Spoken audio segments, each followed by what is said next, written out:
Bonjour à tous, bienvenue sur Buzz TV. Alors Dylan prend la parole concernant son retour du Maroc avec le nez cassé. Je vous laisse avec la vidéo.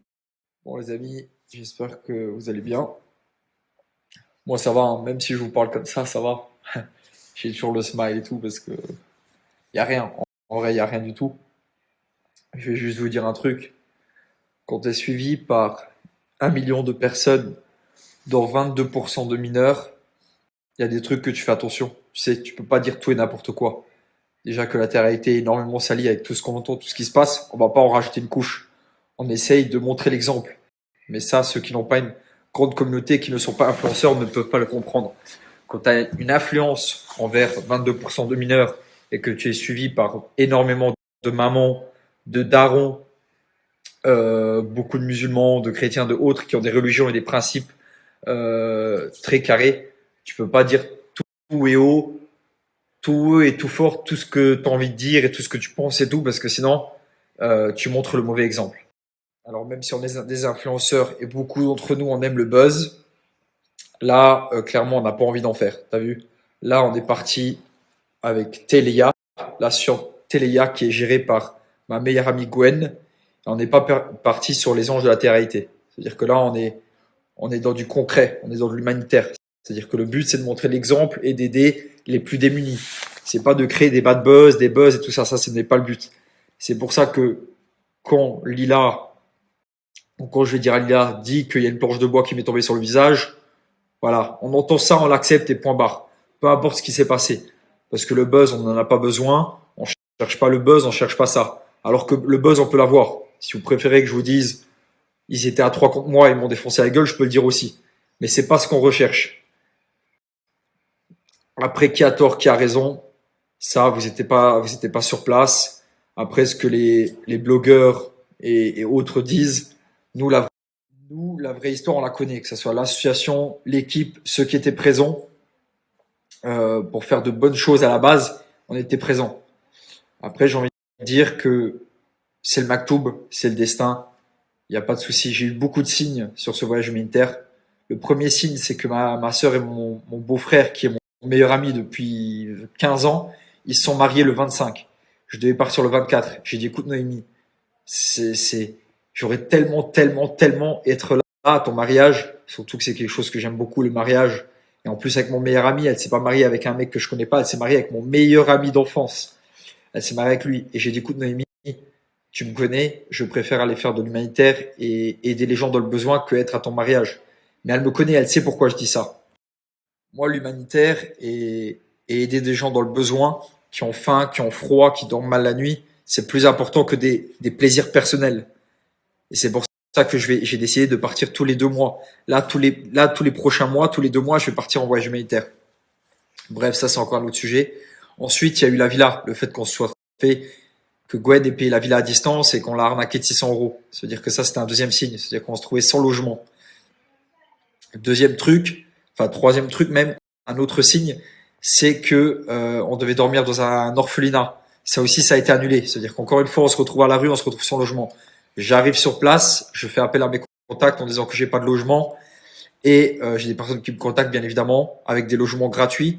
Et il y avait celui-ci qui était payant, pas grand-chose, mais qui était payant. Et j'ai préféré prendre le logement payant parce que je me suis dit l'association comme ça ils auront un jardin, comme ça on sera bien et comme ça tout le monde se sentira plus à l'aise, c'est plus grand, il y a plus de chambres.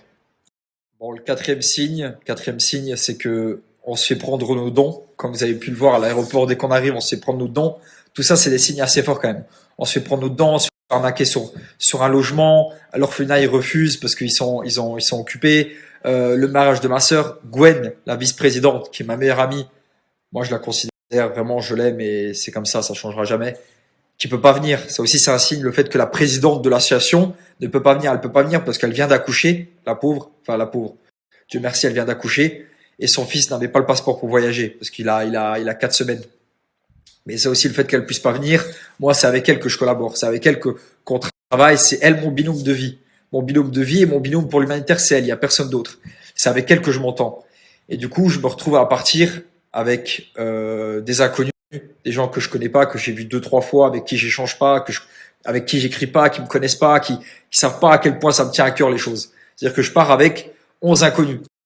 Du coup, quand tu pars avec des inconnus, il y a toujours des tensions parce qu'on se comprend pas, on se connaît pas, et il n'y a pas de je suis au-dessus, je suis pas au-dessus. Ça c'est les blogueurs, c'est qui racontent de la merde. Vous savez, si aujourd'hui je me déplace avec 11 inconnus et que je fais des voyages humanitaires avec des inconnus, c'est parce que je me considère comme eux. Tu sais, on est tous humains.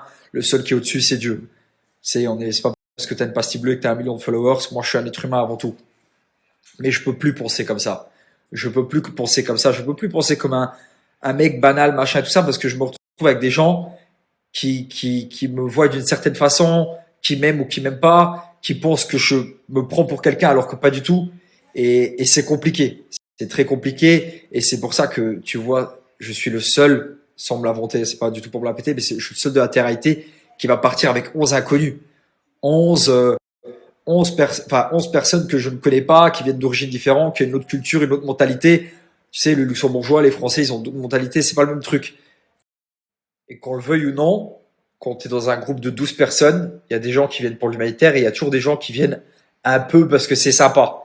Ils se retrouvent dans une villa, on part à Marrakech, c'est cool. Et on va pas là pour les mêmes vraies raisons. Moi, je viens ici pour me buter. Vous m'avez déjà vu dans mes voyages humanitaires, je me bute. Je perds du poids, je vais vraiment dans le truc, je vais dans le dur. Et ici, dans un groupe, il y en a toujours des qui sont un peu plus relax, qui vont leur préoccupation, c'est qu'est-ce qu'on va manger ce soir, à quelle heure on rentre, j'espère qu'on va pas faire trop de route, je suis un peu fatigué, est-ce qu'il y a une nanny pour nous faire à manger, est-ce que quelqu'un fait le ménage, c'est des trucs. T'as vu, comme je le répète tout le temps, moi je suis pas en vacances, j'habite à Dubaï, c'est les vacances à l'année. Je suis déjà venu à Marrakech, j'étais juste en vacances à Marrakech, je suis venu ici pour faire de l'humanitaire. C'est-à-dire que moi j'arrive dans une mentalité qui est très dure et très il faut faire, il faut faire, il faut faire. C'est-à-dire que pas tout le monde, on se comprend pas tous. On se comprend pas tous et comme je vous l'ai dit, on a d'autres comportements, on a des caractères différents et tout ça. Et vu qu'on se connaît pas, c'est compliqué.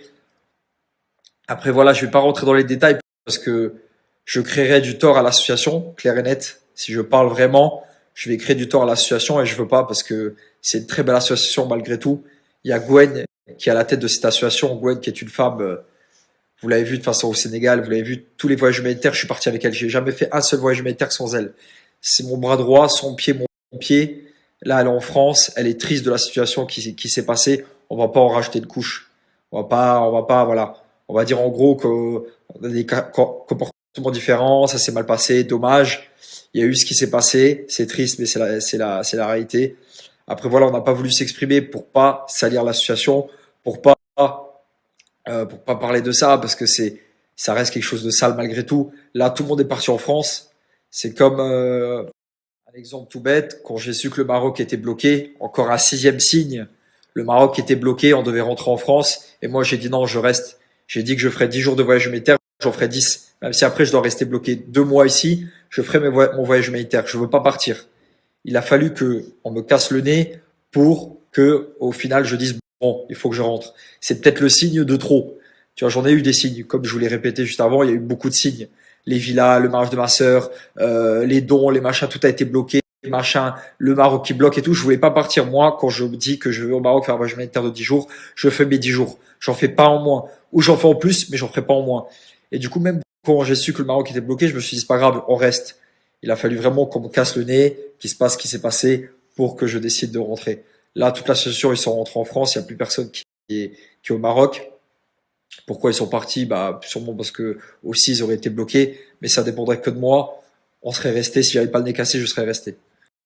Je serais resté alors que dans quelques jours, je commence les travaux de la maison de ma mère, alors que j'ai beaucoup de trucs à faire à Paris. Ça fait 4 mois que je suis pas rentré chez moi à Dubaï, il faut le dire quand même. J'ai 27 ans, j'ai pas 20 ans. Ça fait 4 mois que je suis pas rentré chez moi à Dubaï, que je travaille non-stop, que ça soit, je suis parti en tournage et j'ai que enchaîné tout ce que j'ai fait là auparavant. J'enchaîne. Je suis pas rentré chez moi. Je dors chez un pote, je dors chez ma mère. C'est pas chez moi, je suis pas chez moi. Je fais plus trop de sport parce que j'ai pas l'occasion alors que je suis un acharné de sport. Du coup, voilà, c'est compliqué. Je rentrerai chez moi fin janvier parce que je vais terminer les travaux de la maison de ma mère, parce que j'ai le voyage à la Mecque dont j'avais promis, parce que j'avais ce voyage humanitaire au Maroc à faire, parce que j'étais en tournage, parce que j'avais tous ces trucs-là à faire. Du coup, voilà, bientôt, le prochain truc, c'est les travaux de ma mère. Ensuite, c'est le voyage à la Mecque. Et dans 9 jours, j'enlève ce pansement. Vous inquiétez pas, il y a rien.